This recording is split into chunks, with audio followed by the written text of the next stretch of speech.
GTR media کے توسط سے 30 پاروں کا 1 بائی 1 انشاءاللہ خلاصہ بیان کریں گے۔ آج پہلے پارے کا خلاصہ بیان ہوگا۔ اللہ تعالیٰ سے دعا ہے اللہ تعالیٰ صحیح طرح سے بیان کرنے کی، سننے کی اور ہم سب کو سمجھنے کی اور پھر عمل کی توفیق عطا فرمائے۔ سب سے پہلے سورہ فاتحہ ہے جس سے قرآن کی ابتدا ہو رہی ہے۔ رسول اللہ صلی اللہ علیہ وسلم نے ارشاد فرمایا ما انزلت فی التوراۃ ولا فی الانجیل ولا فی القرآن مثلہ، کہ اللہ نے تورات اور انجیل اور خود قرآن میں بھی ایسی صورت نازل نہیں کی۔ اس کی یہ فضیلت ہے اور اس کا خلاصہ صحیح بخاری کی حدیث میں رسول اللہ صلی اللہ علیہ وسلم نے بیان فرمایا۔ آپ صلی اللہ علیہ وسلم نے فرمایا جب انسان نماز میں کہتا ہے الحمدللہ رب العالمین الرحمن الرحیم مالک یوم الدین، جب کہتا ہے الحمدللہ رب العالمین تو اللہ کہتے ہیں کہ میرے بندے نے میری تعریف کی ہے۔ الرحمن الرحیم کہتا ہے تو اللہ تعالیٰ کہتے ہیں میری بندے نے میری ثنا کی، اور مالک یوم الدین کہتے ہیں تو اللہ تعالیٰ کہتے ہیں میرے بندے نے میری بزرگی کو بیان کیا۔ اور جب انسان کہتا ہے ایاک نعبد و ایاک نستعین، ایک ایگریمنٹ کرتا ہے اللہ تعالیٰ سے کہ اللہ ہم تیری ہی عبادت کرتے ہیں، تجھی سے مدد طلب کرتے ہیں، تو اللہ تعالیٰ فرماتے ہیں ھذا بینی و بین عبدی، یہ میرے اور بندے کے درمیان ایگریمنٹ ہے۔ تو اس میں اللہ تعالیٰ نے ہمیں ابتدائی قرآن میں اللہ نے ہمیں بتا دیا کہ تم قرآن کی تلاوت کے شروع میں اللہ سے ایک ایگریمنٹ کرو گے کہ ہم معبود صرف اللہ کو سمجھتے ہیں اور عبادت کے لائق اور مدد کے لائق صرف اللہ کی ذات ہے، اللہ کے سوا کسی سے مدد طلب کرنا جائز نہیں ہے، اور اس سے مراد وہ مدد جو اسباب سے ہٹ کر ہوتی ہے۔ اہدنا الصراط المستقیم، فرمایا کہ میرے اور میرے بندے کے درمیان جب ایگریمنٹ ہو گیا تو حدیث میں آتا ہے وَلِعَبْدِ مَا سَأَلَ، اب انسان اس قابل ہوا ہے کہ وہ مجھ سے جو دعا مانگے گا میں اس کی دعا کو قبول کروں گا۔ تو اب دعا بھی اللہ نے ہمیں خود سکھا دی، وہ کیا ہے اہدنا الصراط المستقیم، اللہ ہمیں سیدھے راستے پہ چلا۔ صراط الذین انعمت علیہم، ان لوگوں کے راستے پر جن پر تو نے انعام کیا، غیر المغضوب علیہم ولا الضالین، نہ کہ ان لوگوں کے راستے پر جن پر تیرا غضب ہوا اور نہ گمراہ لوگوں کے راستے پر۔ تو ہمیں یہ بتایا جا رہا ہے کہ اللہ سے یہ دعا مانگو کہ اللہ ہمیں سیدھے راستے پہ چلا۔ وہ سیدھا راستہ ہے کیا، وہ پھر پورے قرآن میں آگے اللہ نے بیان کیا، جس کی ابتدا سورہ بقرہ سے ہوتی ہے۔ تو پہلے پارے میں جو سورت شروع ہو رہا ہے پہلا پارہ وہ سورہ بقرہ سے۔ بقرہ عربی میں گائے کو کہتے ہیں، اور اس میں چونکہ بنی اسرائیل کے گائے کا ایک واقعہ ہے کہ اللہ تعالیٰ نے بنی اسرائیل کو حکم دیا تھا گائے ذبح کرو، تو وہ بہت لیت و لال سے کام لینے لگے اور مختلف قسم کے سوالات کرنے لگے، گائے کا رنگ کیسا ہونا چاہیے، گائے کیسی ہونی چاہیے، ایسے جیسے نہ چاہ رہا ہو نا انسان کوئی کام کرنا تو وہ 100 بہانے کرتا ہے۔ تو یہ واقعہ اللہ نے قرآن میں بیان کیا، تو اسی حوالے سے اس کا نام سورہ بقرہ رکھ دیا گیا۔ آپ صلی اللہ علیہ وسلم نے فرمایا ان الشیطان ینفر من البیت الذی تقرأ فیہ سورۃ البقرہ، جس گھر میں سورہ بقرہ کی تلاوت ہوتی ہے شیطان وہاں سے دور بھاگتا ہے۔ تو اس کی ایک فضیلت یہ بھی ہے کہ جنات اور شیاطین کے اثرات کو ختم کرنے یا ان اثرات سے محفوظ رکھنے کے لیے گھر میں سورہ بقرہ کی تلاوت کا معمول بنایا جائے۔ بسم اللہ الرحمن الرحیم، الف لام میم، یہ حروف مقطعات میں سے ہیں جن کی مراد اللہ کے سوا کسی کو معلوم نہیں۔ اس سورت کی ابتدا میں اللہ نے یہ دعویٰ کیا ذالک الکتاب لا ریب فیہ، اس کتاب میں کوئی شک نہیں ہے، یعنی یہ اللہ کی کتاب ہے، کیونکہ اگر ہمیں اس میں تردد ہوگا تو آگے جو احکام دیے جا رہے ہیں ان کو ہم دل و جان سے قبول نہیں کریں گے۔ تو اللہ نے اس کتاب کا انٹروڈکشن کروایا کہ اس کتاب میں کوئی شک نہیں ہے، ھدی للمتقین، اور اس سے ہدایت ان لوگوں کو ملے گی جو تقوی کی راہ اختیار کرنا چاہتے ہیں۔ بہت سے لوگ ایسے ہوں گے جو اس کو پڑھ کر سیدھے راستے پہ نہیں چلیں گے، تو یہ ان کا اپنا فالٹ ہوگا۔ جو متقی بننا چاہتا ہے، جو سیدھے راستے پہ چلنا چاہتا ہے، تو اللہ نے شروع میں یہ دعویٰ کر دیا اس کو اس کتاب سے یقیناً ہدایت ملے گی۔ اور اس کے بعد اللہ تعالیٰ نے 3 قسم کے انسانوں کو 3 حصوں میں ڈیوائیڈ کیا ہے۔ ایک وہ جو کامل مومن ہوتے ہیں، ایک وہ جو پکے کافر ہوتے ہیں، ایک وہ جو درمیان میں ہوتے ہیں، یعنی زبان سے اپنے آپ کو مومن کہتے ہیں مگر دل میں وہ کافر ہوتے ہیں۔ تو یہ سب سے بدترین طبقہ ہے، اس کو منافق کہا جاتا ہے۔ تو اللہ نے ان تینوں طبقات کو بیان کیا۔ سب سے پہلے اللہ نے مومنین کی صفات کو بیان کیا کہ وہ غیب پر ایمان لاتے ہیں، یقیمون الصلاۃ، نماز قائم کرتے ہیں، ومما رزقناہم ینفقون، اور ہم نے جو رزق دیا اس میں سے اللہ کی راہ میں خرچ کرتے ہیں، یعنی بدنی عبادات بھی کرتے ہیں اور مالی عبادات بھی کرتے ہیں، صرف خالی زبانی دعوے نہیں ہوتے ان کے۔ اور دوسرا طبقہ اللہ نے بیان کیا کافروں کا، کہ جو صاف لفظوں میں انکار کر دیتے ہیں، اور ان میں وہ کافر جو اعلیٰ درجے کو پہنچے ہوئے ہیں، یعنی جنہوں نے انکار کر کر کے حق کا اتنا انکار کیا کہ ان کے دلوں پر مہر لگ گئی ہے اور حق کو سمجھنے کی صلاحیت ان میں ختم ہو گئی ہے، ان کے لیے بتایا کہ ان کے لیے بھی آخرت میں عذاب ہے۔ اور تیسرا وہ طبقہ جو دھوکہ دیتا ہے، جب دنیاوی مفاد ہوتے ہیں تو اپنے آپ کو مسلمان ظاہر کرتا ہے، اور جب اس طرف مفاد ہوں، غیر مسلموں میں اس کو مفاد نظر آ رہے ہوں تو وہ کافر ہو جاتا ہے۔ تو یہ لا الہ الا ولا الہ الا، اوپر سے مسلمان اور اندر سے کافر ہے۔ تو اللہ فرماتے ہیں وَلَهُمْ عَذَابٌ أَلِيمٌ، ان کے لیے بھی دردناک عذاب ہے۔ اس صورت میں اللہ تعالیٰ نے ایک بہت اہم حکم دیا ہے جو قرآن کا خلاصہ ہے، جو اسلام اور یعنی مذہب کو لامذہب قوتوں سے ممتاز کرتا ہے۔ وہ کیا ہے؟ یا ایھا الناس اعبدوا ربکم الذی خلقکم والذین من قبلکم لعلکم تتقون، اے لوگوں عبادت کرو اس رب کی جس نے تمہیں پیدا کیا اور تم سے پہلے لوگوں کو پیدا کیا۔ یہ بہت اہم حکم ہے۔ جو لبرل لوگ ہیں، یا بلکہ میں کہوں گا جو سیکولر لوگ ہیں، ان کا مذہب سے جو بڑا اختلاف ہوتا ہے کہ مذہبی لوگ جہاں بھی ہوتے ہیں وہ کسی خدا کی عبادت کی طرف بلاتے ہیں آپ کو، اور جو سیکولر لوگ ہیں انہوں نے اپنی ڈکشنری سے اللہ کے لفظ کو، گاڈ کے لفظ کو نکالا ہوا ہوتا ہے۔ تو اللہ فرماتے ہیں عبادت کرو، لیکن جو باطل مذہب ہیں وہ تمہیں درجنوں معبودوں کی طرف بلاتے ہیں، اور اسلام تمہیں دعوت دے رہا ہے اس معبود کی طرف جو ربکم، جو تمہارا رب ہے، الذی خلقکم، جس نے تمہیں پیدا کیا، جو کریٹر ہے، صرف اسی کی عبادت کرو، اس کے علاوہ کسی کی عبادت نہ کرو۔ آگے اللہ نے اپنے انعامات انسان پر بیان کیے ہیں کہ اس نے کیسے تم آسمان سے بارشیں برسائیں، تمہیں پیدا بھی کیا اور تمہیں زندہ رکھنے کا اس نے انتظام بھی کیا۔ اور اللہ نے یہ بھی دعویٰ کیا اس صورت میں کہ یہ جو کلام جو تمہارے سامنے پڑھ کے سنایا جا رہا ہے، کیونکہ اس کی دعوت بہت عظیم ہے، تو کہیں تمہیں یہ شبہ نہ ہو کہ یہ پتہ نہیں محمد صلی اللہ علیہ وسلم نے خود سے تو نہیں گھڑ لیا۔ تو قرآن نے چیلنج کیا وَإِن كُنتُمْ فِي رَيْبٍ مِّمَّا نَزَّلْنَا عَلَىٰ عَبْدِنَا، اگر تمہیں شبہ ہے کہ ہم نے اپنے بندے یعنی محمد صلی اللہ علیہ وسلم پہ جو کلام نازل کیا وہ درست ہے یا نہیں ہے، وہ انہوں نے اپنی طرف سے تو نہیں گھڑ لیا، فَأْتُوا بِسُورَةٍ مِّن مِّثْلِهِ، تو تم بھی اس جیسی ایک صورت بنا کے لاؤ، وَادْعُوا شُهَدَاءَكُم مِّن دُونِ اللَّهِ، اور اللہ کے علاوہ اپنے دیگر مددگاروں کو بھی بلا لو، سارے دنیا کے فصیح و بلیغ شاعر ادیب مل کر اس جیسی ایک صورت بنا کے لے آئیں، ان کنتم صادقین، اگر تم سچے ہو، فَإِن لَّمْ تَفْعَلُوا، اور اگر تم یہ کام نہ کر سکو، وَلَن تَفْعَلُوا، اور تم یہ کام ہرگز نہیں کر سکتے، فَاتَّقُوا النَّارَ الَّتِي وَقُودُهَا النَّاسُ وَالْحِجَارَةُ، تو جہنم کی اس آگ سے ڈرو جس کا ایندھن انسان اور پتھر ہوں گے۔ یعنی پھر یہ یقین کر لو یہ اللہ کا کلام ہے، اگر پھر بھی تم یقین نہیں کرتے تو پھر انکار کی صورت میں جہنم کی آگ ہے جس سے تمہیں ڈرنا چاہیے۔ اور پھر اللہ نے نیک لوگوں کو بشارت بھی دی کہ جو دلائل میں غور و فکر کر کے ایمان لے آتے ہیں اور پھر ساتھ ساتھ نیک اعمال بھی کرتے ہیں، ان لہم جنات تجری من تحتها الانہار، ان کے لیے باغات ہیں جن کے نیچے نہریں بہتی ہیں۔ اسی صورت میں اللہ تعالیٰ نے اپنی قدرت کے دلائل میں ایک مچھر کی مثال بھی دی ہے۔ جب مثال دی گئی تھی تو مشرکین مکہ مذاق اڑانے لگے کہ خدا ہو کے، رب ہو کے، یہ کیسی حقیر چیزوں کی مثال دیتا ہے۔ تو اللہ تعالیٰ نے فرمایا ان اللہ لا یستحیی ان یضرب مثلا ما بعوضۃ، اللہ مچھر کی مثال دینے میں ذرا بھی نہیں شرماتا، اس لیے کہ مچھر دیکھنے میں حقیر ہے مگر حقیقت میں حقیر نہیں ہے، اللہ کی قدرت کا ایک بہت بڑا نمونہ ہے۔ 100 سے زیادہ آنکھیں مچھر کے ایک چھوٹے سے سر میں اللہ نے لگا دی، اور اس کا پورا ایک سسٹم ہے۔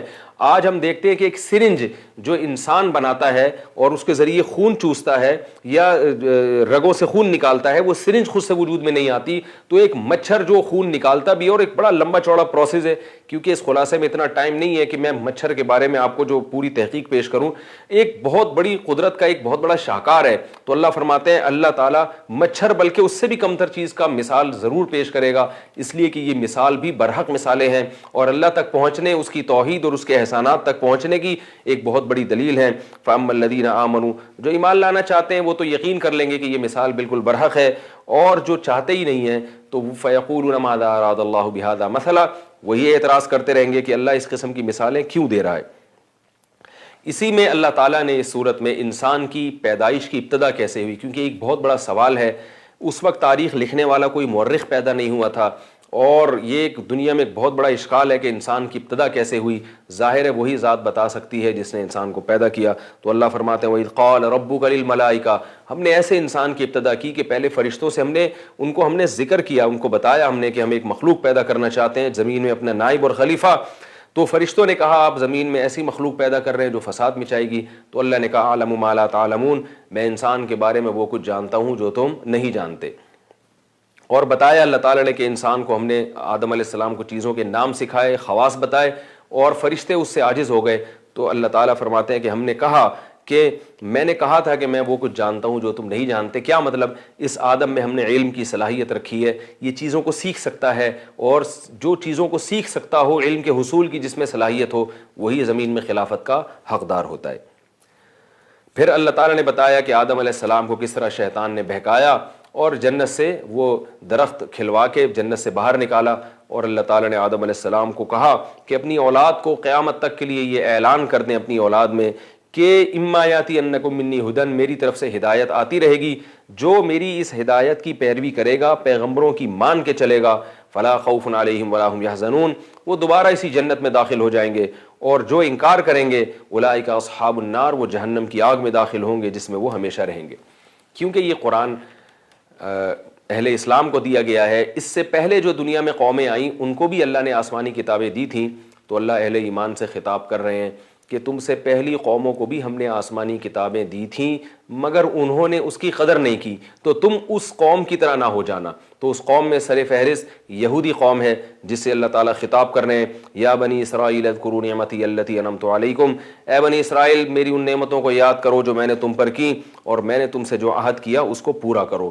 تو چونکہ بنی اسرائیل کے ایمان نہ لانے سے بہت سے لوگ ایمان نہیں لا رہے تھے. لوگ کہتے تھے یہ پڑھے لکھے لوگ ہیں، یہ آسمانی کتابوں پر یقین کرنے والے لوگ ہیں، اور ان کی کتابوں میں یقیناً محمد صلی اللہ علیہ وسلم کی علامات ہوں گی، تو یہ ایمان کیوں نہیں لے کر آ رہے. تو اللہ علیہ یہود سے خطاب کر رہے ہیں کہ تم پر تو اللہ نے اتنے انعامات کیے، تمہیں صرف عصبیت اور لسانیت کی وجہ سے تم ایک عربی اور ہاشمی نبی پر ایمان نہ لے کر آؤ، یہ بڑی بدبختی ہے. لہذا ان نعمتوں کو یاد کرو اور اس کا شکر یہی ہے کہ محمد صلی اللہ علیہ وسلم پر ایمان لے کر آؤ. وَلَا تَشْتَرُوا بِآيَاتِي ثَمَنًا قَلِيلًا، اور تورات میں نبی صلی اللہ علیہ وسلم کی جو خوشخبریاں سنائی گئی ہیں، یہ اور اس کے اور دیگر جو احکامات ہیں، چند ٹکوں کے بدلے میں اللہ کے دین کو مت بیچو، ان احکام کو لوگوں سے مت چھپاؤ صرف اس لیے کہ لوگ کٹ جائیں گے اور لوگ جو ہدیے نذرانے دے رہے ہیں وہ آنا بند ہو جائیں گے. تو اس پیسوں کی لالچ میں ایسا مت کرو.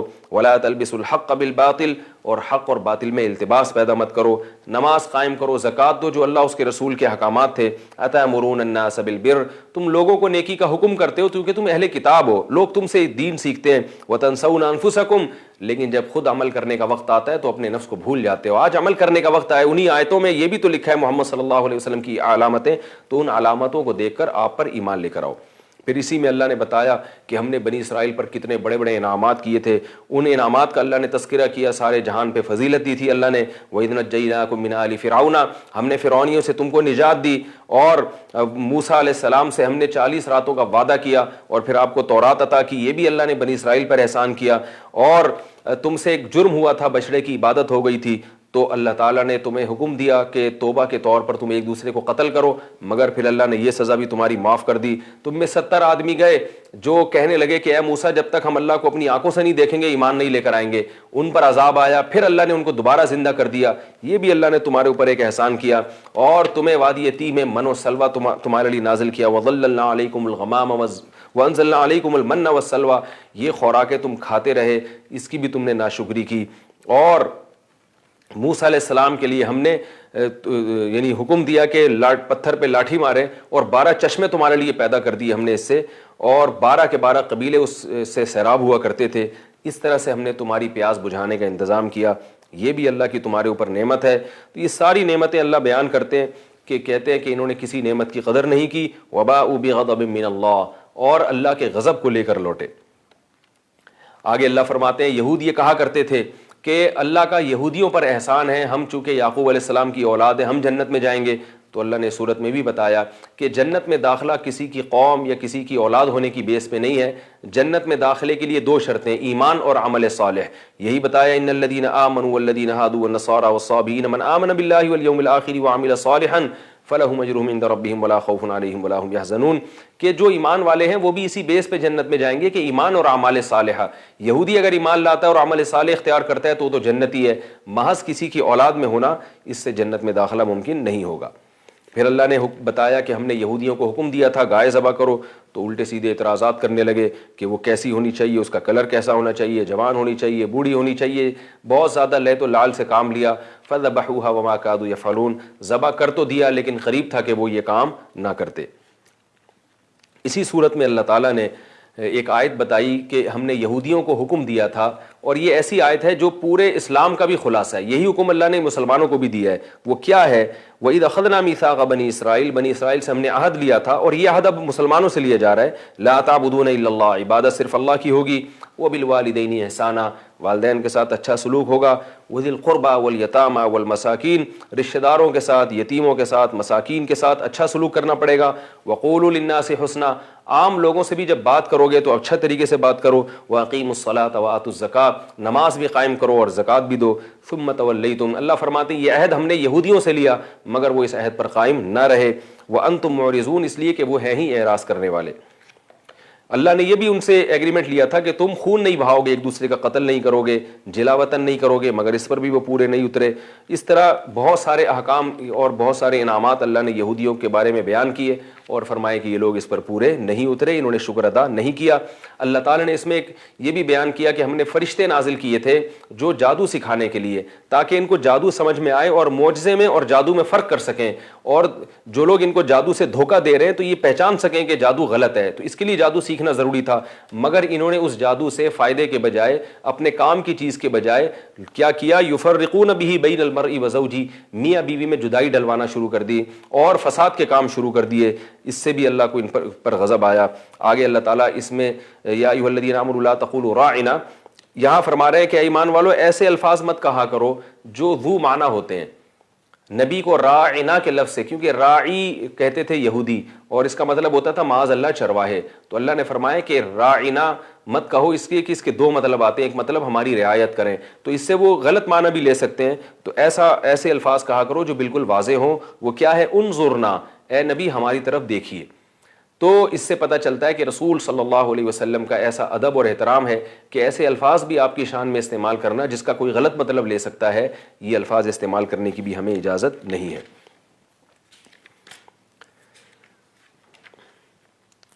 اس صورت میں اللہ تعالیٰ نے، اس پارے میں اللہ تعالیٰ نے ابراہیم علیہ السلام کے واقعے کو بھی بڑے اہتمام سے بیان کیا، کیونکہ آپ صلی اللہ علیہ وسلم ابراہیم علیہ السلام کی اولاد میں ہیں، اور مشرکین مکہ حضرت ابراہیم کو تو مانتے تھے مگر محمد صلی اللہ علیہ وسلم کا انکار کرتے تھے۔ تو اللہ نے بتایا کہ ابراہیم علیہ السلام تو محمد صلی اللہ علیہ وسلم تو ابراہیم علیہ السلام کے دین پر ہیں، تم ابراہیم کے دین پر نہیں ہو۔ وَإِذِ ابْتَلَىٰ إِبْرَاهِيمَ رَبُّهُ، اس لیے کہ ابراہیم کو تو اس کے رب نے جب بھی آزمایا وہ آزمائش میں پورے اترے، اور یہ جو بیت اللہ تمہیں نعمت ملی ہے یہ بھی ابراہیم علیہ السلام کی برکت سے ملی ہے، اور ابراہیم علیہ السلام توحید پرست تھے۔ محمد صلی اللہ علیہ وسلم جس توحید کی طرف تمہیں دعوت دے رہے ہیں وہی ابراہیم علیہ السلام کی بھی وہی دعوت تھی۔ اور یہ جو آج تمہیں جو کچھ مکہ میں مل رہا ہے یہ تمہارے باپ ابراہیم کی دعا ہے، اور ابراہیم کو اللہ نے چونکہ آزمایا تھا، آزمائشوں میں پورے اترے تھے، تو ان دعاؤں کی قبولیت کی وجہ سے تمہیں یہ کچھ ملا ہے۔ اور یہی دعا ابراہیم علیہ السلام نے بھی مانگی تھی کہ میری ذریت میں اے اللہ ایسے پیغمبر کو پیدا کر۔ تو یہ پیغمبر جو محمد صلی اللہ علیہ وسلم ہیں جن کی طرف ہم تمہیں دعوت دے رہے ہیں، یہ پیغمبر بھی ابراہیم علیہ السلام کی دعا کا نتیجہ ہے۔ اور اسی صورت میں اللہ تعالیٰ نے بتایا کہ جو بھی ابراہیم کے دین سے اعراض کرے گا وہ بے وقوف ہی ہوگا۔ تو تم ابراہیم کے دین پر نہیں ہو، تم حضرت ابراہیم کا نام تو لیتے ہو مگر تم نے مکہ کے اندر 360 بت رکھ کے ابراہیم علیہ السلام کے دین کو فالو نہیں کیا بلکہ ان کی مخالفت کی ہے۔ اور اللہ نے یہ بھی بتایا کہ ابراہیم علیہ السلام توحید پر اتنے مضبوط تھے کہ اپنی اولادوں کو وصیت کر کے گئے، یہاں تک کہ ابراہیم علیہ السلام کے بیٹے اسحاق اور ان کے بیٹے یعقوب، تو یعقوب علیہ السلام کی جب موت کا وقت آیا ہے تو یعقوب علیہ السلام نے بھی اپنے اولاد کو اسی بات کی نصیحت کی کہ ما تعبدون من بعدی، تم میرے بعد کس کی عبادت کرو گے؟ تو موت کے وقت یعقوب علیہ السلام اپنی اولاد سے ایگریمنٹ لے رہے تھے، سب نے بیک زبان ہو کر کہا نعبد الہک و الہ آبائک، ہم ساری زندگی اے میرے والد، اے ہمارے والد یعقوب، ہم ساری زندگی اسی خدا کی عبادت کریں گے، اسی معبود کی عبادت، یعنی اسی کو فالو کریں گے، اسی کے حکام پہ چلیں گے جو آپ کا بھی معبود ہے ابراہیم، اسحاق اور ہمارا بھی معبود ہے، ہم سب اسی کی پیروی کریں گے۔ اسی کو اللہ تعالیٰ نے فرمایا کہ فَإِنْ آمَنُوا بِمِثْلِ مَا آمَنْتُمْ بِهِ، اگر یہ لوگ ایسے ہی ایمان لے آئیں، یہود و نصارہ جیسے کہ صحابہ کرام ایمان لے کر آ رہے ہیں کہ تمام پیغمبروں پر ایمان اور ایک خدا پر ایمان، تو فقد اہتدوا، تو یہ یہود و نصارہ سیدھے راستے پر ہوں گے۔ وَإِن تَوَلَّوْا، اور اگر یہ اس کو فالو نہیں کرتے، فَإِنَّمَا هُمْ فِي شِقَاقٍ، تو یہ کھلی مخالفت میں ہیں، حق کی مخالفت میں ہیں۔ فَسَيَكْفِيكَهُمُ اللَّهُ، اے نبی آپ کو نقصان نہیں پہنچا سکتے، اللہ آپ کے دین کو غالب کر کے رہے گا۔ اس سے اس آیت میں صحابہ کی بھی فضیلت معلوم ہوتی ہے کہ اللہ تعالیٰ نے صحابہ کے ایمان کو حجت قرار دیا اور معیار قرار دیا، اور اس میں تمام صحابہ داخل ہیں، کسی ایک صحابی کو بھی اس سے خارج نہیں کیا جا سکتا۔ قُلْ أَتُحَاجُّونَنَا فِي اللَّهِ وَهُوَ رَبُّنَا وَرَبُّكُمْ وَلَنَا أَعْمَالُنَا وَلَكُمْ أَعْمَالُكُمْ وَنَحْنُ لَهُ مُخْلِصُونَ أَمْ تَقُولُونَ إِنَّ إِبْرَاهِيمَ وَإِسْمَاعِيلَ وَإِسْحَاقَ وَيَعْقُوبَ وَالْأَسْبَاطَ كَانُوا هُودًا أَوْ نَصَارَىٰ۔ سارا جھگڑا یہ تھا کہ یہودی کہتے تھے کہ یہ سارے پیغمبر ہمارے ہیں، اور عیسائی کہتے تھے کہ یہ سارے پیغمبر ہمارے ہیں۔ اسلام نے بتایا کہ یہ سارے پیغمبر توحید پرست تھے، ان میں کوئی بھی مشرک نہیں تھا، اور تم چونکہ شرک کے راستے پر چلتے ہو لہذا تم اپنے آپ کو ان پیغمبروں کی طرف منسوب نہیں کر سکتے۔ آگے فرمایا وَمَنْ أَظْلَمُ مِمَّنْ كَتَمَ شَهَادَةً عِنْدَهُ مِنَ اللَّهِ۔ تم اپنی تورات اور انجیل اٹھا کے دیکھو، تمہیں یہ سب باتیں پتہ چل جائیں گی۔ اب بتاؤ اس سے بڑا ظالم کون ہوگا جو اللہ کے کلام کو چھپائے، اللہ کی شہادتوں کو لوگوں سے چھپانا شروع کر دے۔ آگے اللہ آخری آیت میں اہل ایمان سے خطاب کر رہے ہیں، تِلْكَ أُمَّةٌ قَدْ خَلَتْ۔ دیکھو یہود و نصارہ ایک قوم تھی جو گزر گئی، جنہوں نے دنیا سے جانا تھا وہ چلے گئے، لہا ما کسبت، ان لوگوں نے جو کمایا ان کو اس کا بدلہ مل گیا، وَلَكُمْ مَا كَسَبْتُمْ، لیکن تم جو کچھ کرو گے تمہیں اس کا بدلہ دیا جائے گا۔ تو یہ جو پچھلی امتوں کے واقعات ہم سناتے ہیں اس لیے نہیں کہ تم ان امتوں پر لعن طعن کر کے اپنے وقت کو ضائع کرو، بلکہ عبرت حاصل کرو کہ وہ اپنے انجام کو پہنچ گئے ہیں، تم بھی اپنے انجام کو عنقریب پہنچنے والے ہو۔ وَلَا تُسْأَلُونَ عَمَّا كَانُوا يَعْمَلُونَ، وہ لوگ جو کچھ کر رہے ہیں اس کے بارے میں تم سے سوال نہیں ہوگا، تم اپنے گریبان میں جھانک کے دیکھو کہ ہم کیا کچھ کر رہے ہیں۔ اللہ سے دعا ہے کہ اللہ تعالی ہمیں قرآن کو مکمل فالو کرنے کی اور قرآن کی مکمل اتباع کی توفیق عطا فرمائے۔ وما علینا الا البلاغ۔